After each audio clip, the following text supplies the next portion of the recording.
Visite d'évaluation du FMI en Côte d'Ivoire. 6,8% de taux de croissance attendu en 2025 et 2029.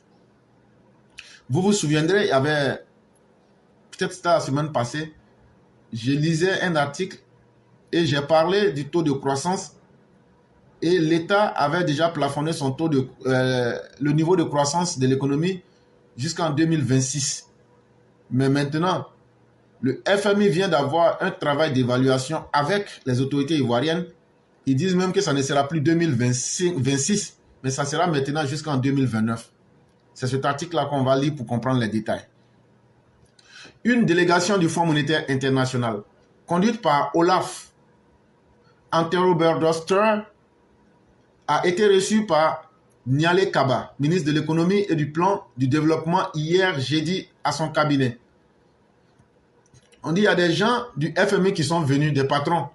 Quand ils sont venus là, c'est la ministre Kaba Niale qui les a reçus le jeudi là, dans son bureau, au plateau là-bas. Cette rencontre avait pour principaux objectifs d'évaluer les performances du programme économique soutenu par le Fonds monétaire international et de mettre à jour le développement et les objectifs macroéconomiques, de convenir des mesures et des politiques qui permettent d'atteindre les objectifs du programme dans l'optique prospective et afin de discuter autour de l'article 4 du mécanisme de surveillance. Après un tour d'horizon sur toutes ces questions, la ministre Kaba Niale a confié que la mission, les perspectives économiques de la Côte d'Ivoire demeurent bonnes. Donc, le FMI, ils ne sont pas venus en Côte d'Ivoire pour les beaux yeux de la Côte d'Ivoire. En français simple, l'argent, crédit qu'ils ont donné à la Côte d'Ivoire, ils sont venus voir l'aspect global de l'économie ivoirienne, c'est ça qu'on appelle la macroéconomie. Est-ce que l'argent qu'ils ont donné là, ça répond aux besoins de l'environnement global? Est-ce que cet argent-là sert à régler réellement les problèmes de façon générale? Est-ce que les décisions qu'ils ont prises avec les autorités ivoiriennes, est-ce que les Ivoiriens respectent les différents mécanismes? Et donc, c'est sur ça qu'ils ont discuté.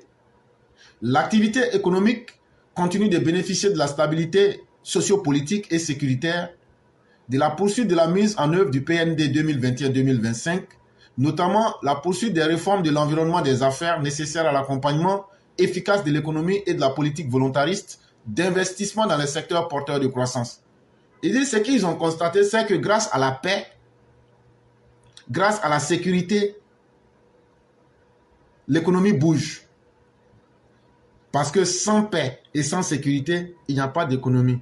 Mais grâce à la paix et à la sécurité que connaît la Côte d'Ivoire depuis 2011, ils disent que cela permet à l'économie d'évoluer. Maintenant, quand ils regardent aussi les différents changements qui ont été apportés dans l'environnement des affaires, c'est devenu beaucoup plus facile et c'est devenu beaucoup plus attirant de venir investir en Côte d'Ivoire. En plus de cela, quand ils regardent comment le gouvernement a investi dans les ponts, dans les routes, dans l'eau, dans les écoles, c'est ce qu'on appelait ici les secteurs porteurs de croissance. Et ils disent que vraiment, tout ça, ça rend encore plus efficace l'économie. Le chef de la délégation du FMI, M. Olaf, a salué les efforts de la Côte d'Ivoire pour maintenir une croissance économique soutenue malgré les importants défis mondiaux. C'est là maintenant, celui qui était le chef de la délégation des gens du FMI dit, vraiment quand on regarde l'économie de la Côte d'Ivoire, malgré que ça ne va pas du tout dans le reste du monde, les choses sont devenues très difficiles. Vraiment, eux saluent la Côte d'Ivoire pour le courage et l'intelligence des autorités ivoiriennes de pouvoir maintenir notre économie sur une bonne voie. Il a réaffirmé l'engagement du FMI à soutenir la Côte d'Ivoire dans sa transition vers une économie plus diversifiée et durable. Il dit comme c'est comme ça là, eux vont donc soutenir l'économie ivoirienne, ils vont soutenir les autorités afin qu'on puisse diversifier l'économie et pour que cette croissance-là, ça puisse durer longtemps. Il a dit son satisfait en ce qui concerne la performance du programme. Nous pouvons confirmer qu'elle a été satisfaisante et que tous les critères de réalisation et indicateurs ont été atteints, a-t-il soutenu. C'est ce que je vous disais la dernière fois. Les gens qui donnent crédit là, surtout les blancs là, ils prennent le temps de voir dedans. Voilà maintenant, le chef de la délégation du FMI dit qu'avec tout ce qu'ils ont fait là, ils ont amené leurs agents secrets avant de venir faire cette réunion là. Avec les résultats, ils étaient venus voir si les autorités ivoiriennes allaient leur mentir. mais ils disent vraiment qu'ils peuvent confirmer. Ils vont confirmer à partir de quoi? Ils vont confirmer à partir de ce qu'ils avaient déjà et de ce qu'ils viennent d'entendre de la bouche de Mme Kaba Nialé. Ils disent donc ce que tu es en train de dire là. Effectivement, on a amené nos missions secrètes, c'est ça. Donc, on est satisfait. Vous avez respecté les critères de réalisation et les indicateurs ont été atteints. Ça veut dire quoi? Ça veut dire tous les objectifs que vous et nous sommes fixés quand on vous a donné crédit là. Vous avez tout respecté et vous avez tout accompli. Vous avez tout atteint. C'est comme quand on dit un élève a atteint tous les objectifs. Ça veut dire que vous avez eu la moyenne partout. Les discussions ont aussi porté sur les prévisions économiques à moyen terme. Maintenant, après ça, ils disent, bon, l'économie de la Côte d'Ivoire, là, même quand on regarde là-haut, c'est jusqu'à quand la croissance va continuer. Et donc, ils ont dit, on va pas chercher à comprendre ça sur 10, 20 ans. On va chercher à comprendre ça sur peut-être 5 ans comme ça. C'est ce qu'on appelle le court terme. Pardon, le moyen terme. Il y a le court terme, il y a le moyen terme, il y a le long terme. Ils disent, bon, faisons le moyen terme, prenons 5 ans. On va voir ce que 5 ans va nous donner. Ils disent, donc ça, c'était la deuxième partie. Ils ont travaillé dessus. Et donc, quand ils ont fait la projection avec ce que l'État actuellement est en train de mettre en place, selon les analyses du FMI, la Côte d'Ivoire affiche des indicateurs macroéconomiques encourageants avec un taux de croissance attendu de 6,8% sur la période 2025-2029.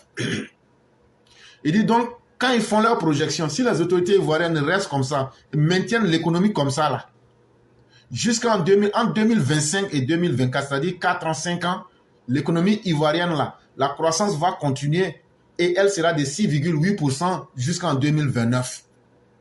Donc, quand les gens viennent nous dire que la Côte d'Ivoire se porte mal et que tout va mal et que la Côte d'Ivoire est économiquement mal gérée, regardez ce que ceux qui donnent l'argent disent. Ce dynamisme est le fruit d'une gestion rigoureuse des finances publiques et d'un climat des affaires de plus en plus attractif.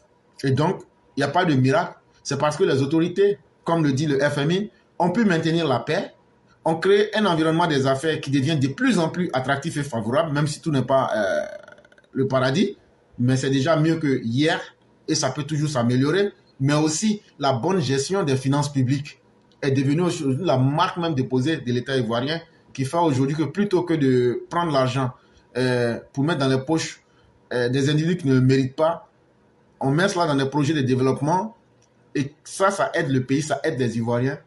Et c'est vraiment cela.